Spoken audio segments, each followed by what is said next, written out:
E aí, pessoal, beleza? Hoje eu estive lá na Assembleia Legislativa, né, onde ocorreu uma audiência pública referente à implementação das escolas cívico-militar no estado de Minas Gerais. O governo Zema, né, tinha algumas escolas piloto nesse sentido, e agora ele está querendo ampliar para 700 escolas do estado de Minas Gerais. Você não escutou errado, é isso mesmo, 700 escolas com esse modelo cívico-militar. O projeto desse tipo de escola foi pensado de cima para baixo, não ouviu a comunidade escolar, não ouviu os alunos, não ouviu os pais de alunos, não ouviu os professores, os diretores, né? Então, o primeiro passo que eles deram é mande o projeto já para votação. Só que essa votação, a gente pode dizer que num primeiro momento seria até mesmo simbólica, tendo em vista que ela foi apressada, né? Então deram um prazo de uma semana mais ou menos e depois ampliaram para mais uma semana. E isso não por acaso, porque se houver o debate, se houver a discussão, se houver a visão, né, dos profissionais da educação, obviamente um projeto desse não tem como sustentar. E foi o que inclusive vimos hoje lá na audiência pública, né, que acredito eu que está aí na TV Assembleia para quem quiser ver. São várias horas, né, onde várias pessoas ali expuseram os seus pontos de vista e os absurdos todos desse tipo de educação, se é que a gente pode chamar assim, né? Então, esse tipo de estratégia, né, joga com o medo, né, de falar, ora, tem a violência e precisamos resolver a violência, e esse tipo de escola, né, os militares na escola vão resolver. E aí dá muito pouco tempo e acaba que a gente sabe, né, que muitos alunos, pais de alunos, acabam votando por causa disso. E juntamente, né, com essa questão, ainda tem o fato, né, que, óbvio, na nossa população existe uma parcela significativa que é bolsonarista, que independente de qualquer coisa, quando houve esse tipo de proposta, bate palma, e não por acaso o Romeu Zema, né, que já abertamente, né, defende Bolsonaro, está indo em comícios com o Bolsonaro, está jogando para a torcida. Essa é a verdade. Mas enfim, pensando sobre o que significa isso na prática, né, e quais são os principais argumentos. Pelo mais que eu já tenha uma posição formada, que eu tenha conversado com pessoas que trabalham, né, e trabalharam nessas escolas piloto, né, e enfim, eu já tenho uma visão referente a isso, eu ainda fui ler o projeto, peguei, simplório, está aí na internet para quem quiser ver, e eu nunca vi um negócio tão mal feito, tão ridículo, sabe? A verdade é que você tinha que ver os trabalhadores, né, da Secretaria de Educação tentando defender o indefensável, né? Assim, não sequer diz o que os militares vão fazer.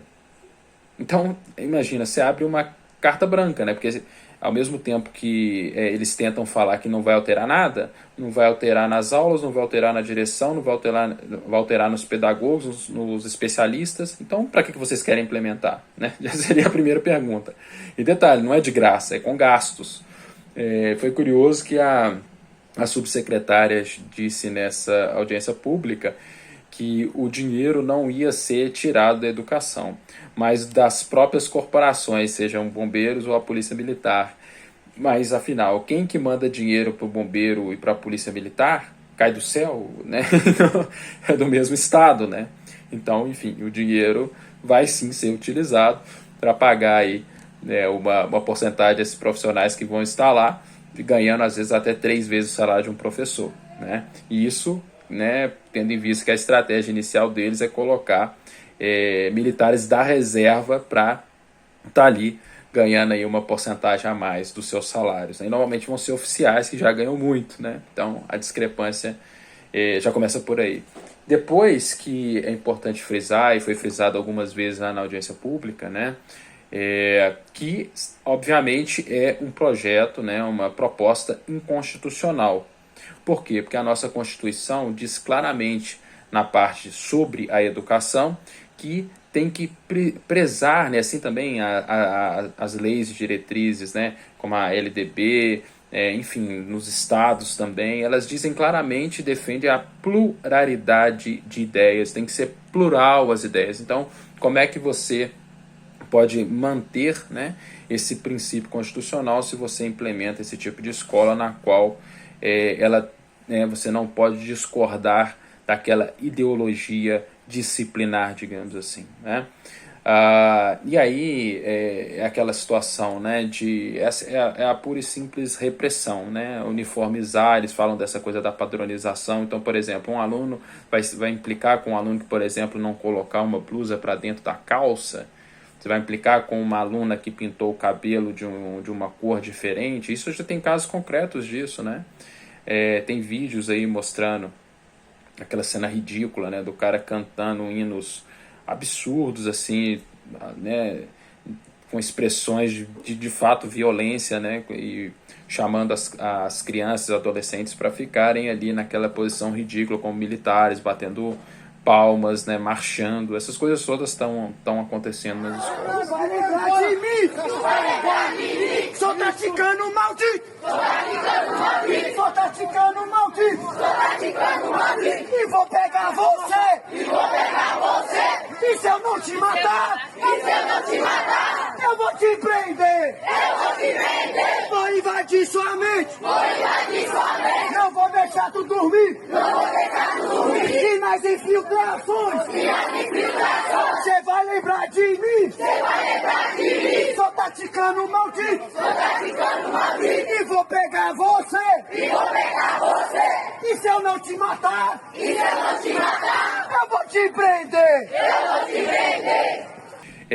E aí eles usam a questão dos índices, né, como se as escolas cívico-militar, e a gente não está falando aqui de escolas militares ou Tiradentes, né, que o Tiradentes tem os índices bons porque, obviamente, né, tem uma estrutura muito melhor, paga bem os profissionais da educação, tem uma seleção para entrada, né, as pessoas normalmente que não fazem essa seleção vêm de famílias com mais poder aquisitivo, então isso reflete, obviamente, nos índices.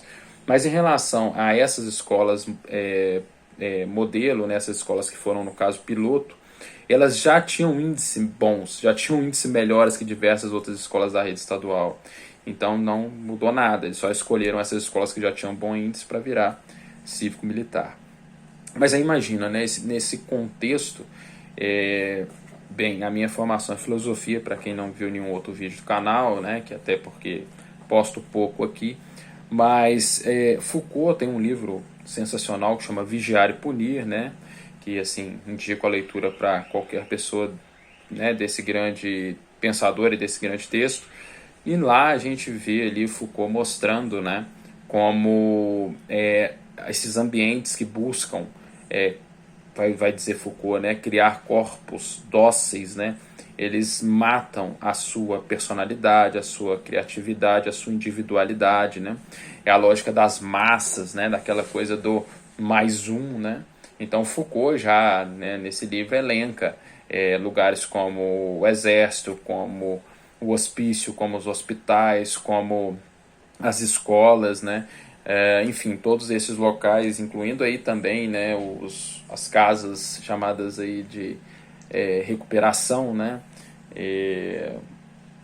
os doentes de forma geral de todas as espécies, eles são submetidos a isso, né, a moldar o próprio corpo, as prisões, né, obviamente.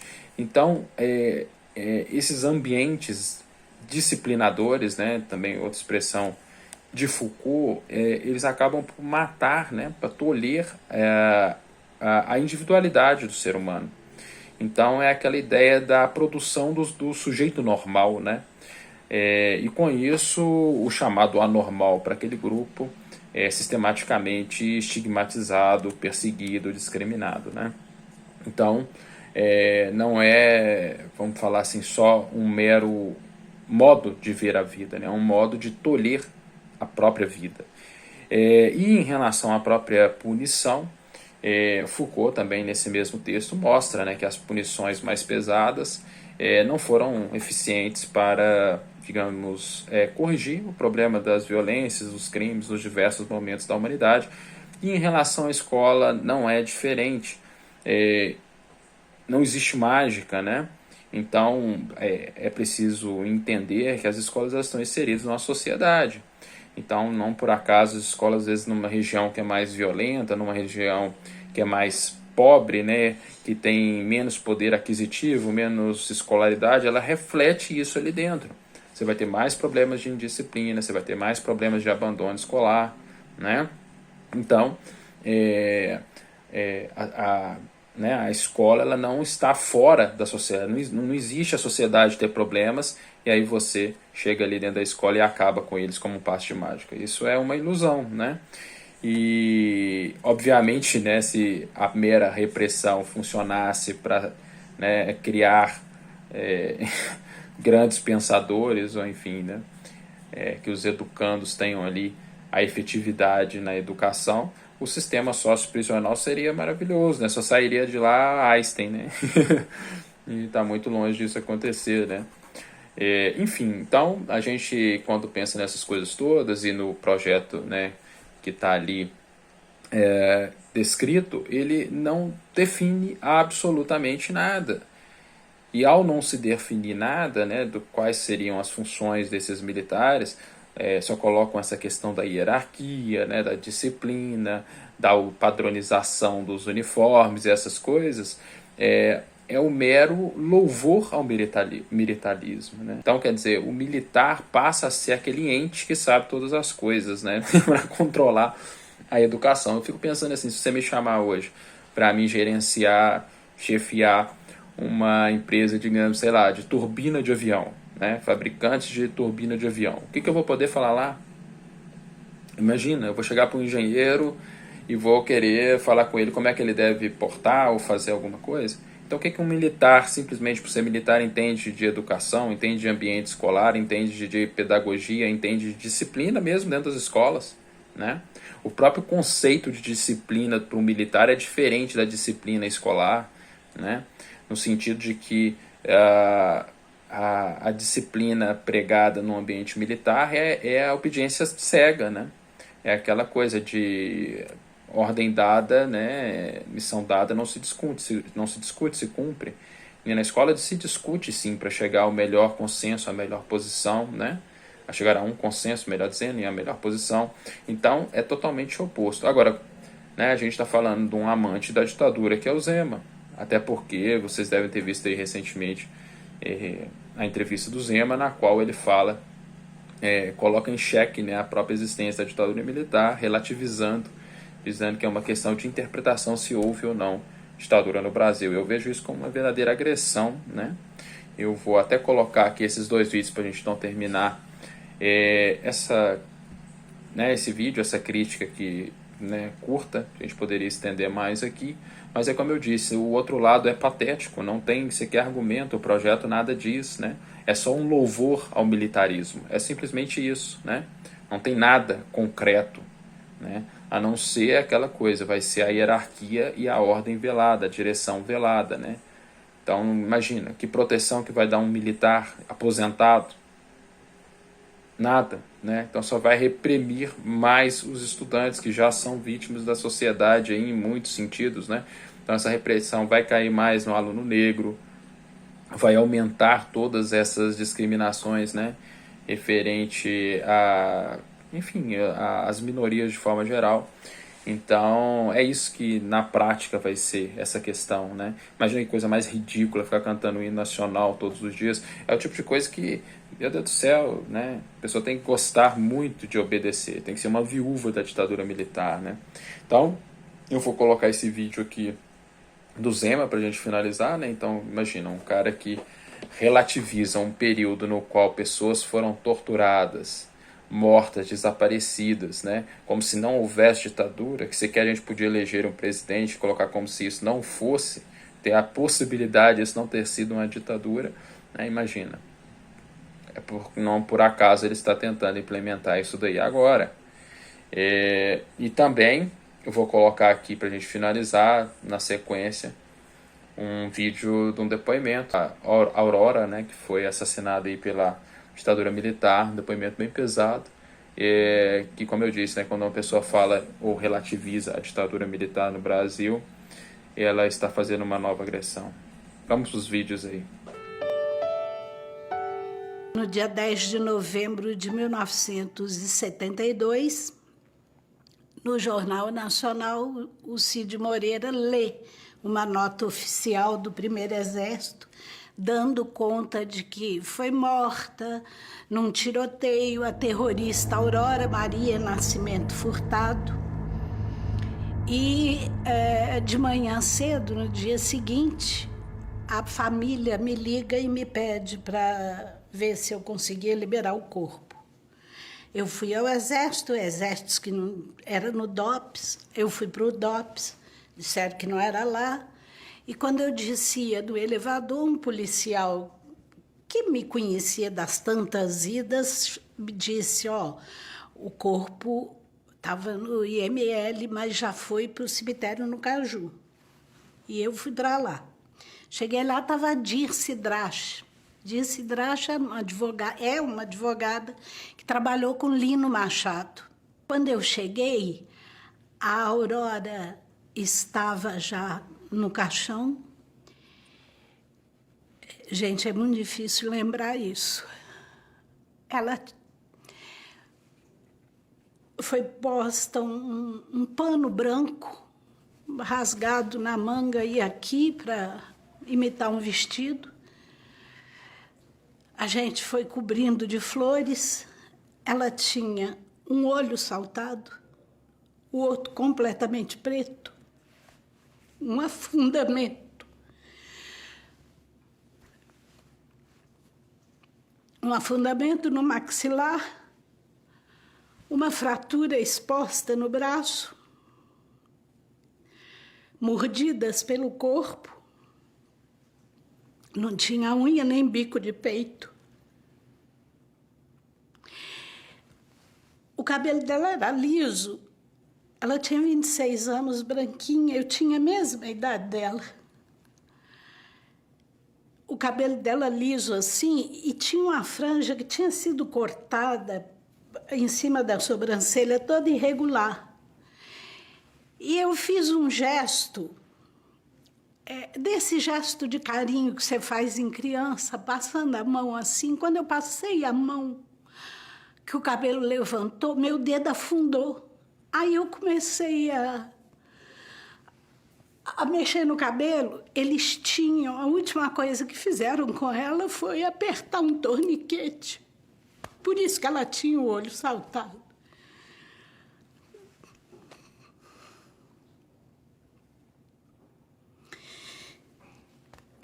Quer dizer, a única prova é a minha palavra e a da Dirce.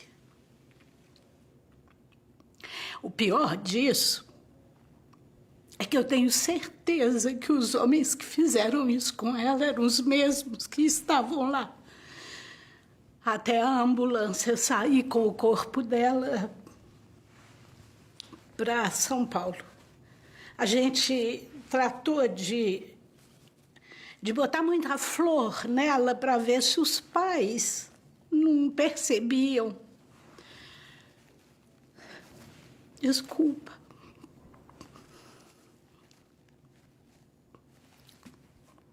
Terrível, né?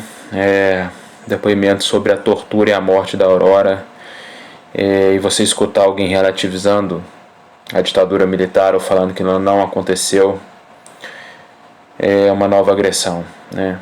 A Aurora e a tantos outros, né? O filme, belíssimo filme Ainda Estou Aqui, mostrou aí a história do Rubens Paiva, né? Da Eunice Paiva, que desapareceram, mais uma das tantas vítimas da ditadura militar, né? O filme também do Marighella mostra aí bem, pra gente ter essa sensação, né? Mais do que saber do fato histórico, mas a gente ter essa sensação de que foi aquele período. Então a gente não pode, sabe, passar a mão na cabeça de quem se coloca a hipótese de não existir ditadura no Brasil, né? Sem contar não ter sido possível eleger, né, presidente, sem contar toda a repressão feita no Congresso, a questão da cultura, a censura e tantas outras coisas. Mas vamos ver aí o que o governador de Minas, Romeu Zema, disse a respeito. Você concederia indulto ao Bolsonaro?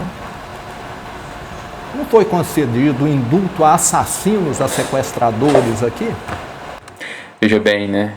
Brigar contra uma real ditadura, e não que eles falam que a gente agora está vivendo, é muito diferente, né? Então, é o filme O Que É Isso, Companheiro, né? Então, é muito diferente brigar contra uma ditadura, né, que mata e oprime a sua população e indulto para um golpista, né, um indivíduo que tentou um golpe num Estado democrático de direito por inventar urnas fraudadas, né? Mas vamos continuar escutando. Durante o que eles chamam de ditadura, né? Agora você não vai conceder. O que eles chamam de ditadura porque o senhor não tem essa convicção de que foi uma ditadura? O repórter deu na lata, né? Nunca aprofundei. Você tem dúvida que foi ditadura? Acho que não. Acha que não foi ou acha que não tem dúvida? Então, mas...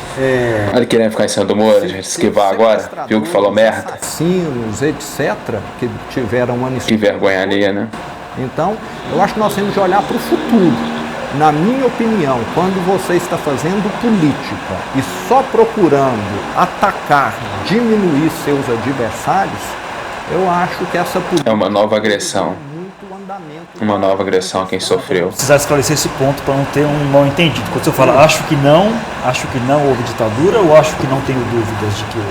Acho que tudo é questão de interpretação, Fábio. Eu acho que aí... Mas qual é a sua interpretação, governador? Houve ou não ditadura? Eu prefiro não responder, porque acho que vergonha alheia, né? Então é isso. Esse é o governador que está tentando implementar as escolas cívico-militar, né? Visivelmente aí um amante do período que ele sequer chama de ditadura militar, né? Então vai lá, vote na sua escola, se você faz parte da comunidade escolar ali. Não deixe, né, esse tipo de louvor a um militarismo cego, burro e inútil entrar para dentro da sua escola. É hora da gente ali continuar a luta, porque ela, né, não terminou, está longe de terminar, mas esse é o caminho, né? O enfrentamento não é uma opção, né? Ele é uma necessidade. Então, bom voto contra escola cívico-militar. Até a próxima.